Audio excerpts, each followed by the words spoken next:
Welcome to Dave's Cooking Show, and for you today we have a cheesy burger pizza. First thing we have to do is make the burger sauce. So in a bowl, I have 2 teaspoons of gherkin juice, and we're going to add to that 3/4 of a cup of mayonnaise.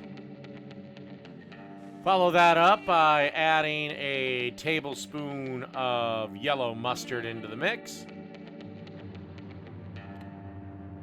And then we're going to add 2 teaspoons of white sugar.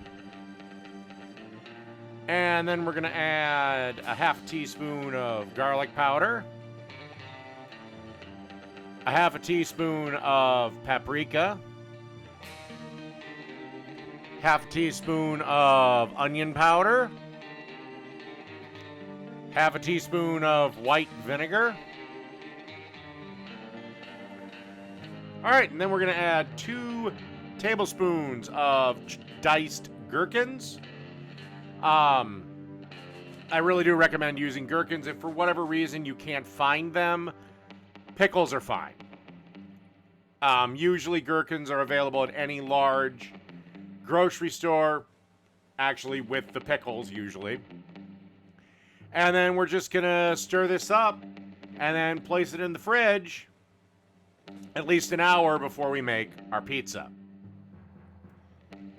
All right, we got our pizza dough ready, our oven preheating to 550. Let's build this.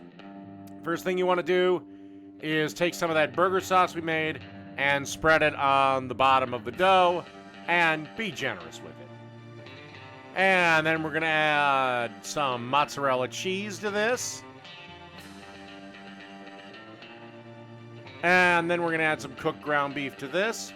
The only thing I really did with the ground beef was brown it up in a frying pan, salt, pepper, that's it. And lastly, add some pickles to the pizza. Now, unfortunately, like an idiot, I forgot to film the finished dish. But bake it at 550, 8-9 minutes, and you should be good to go.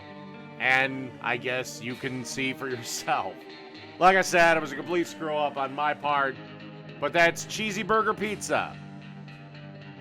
Done.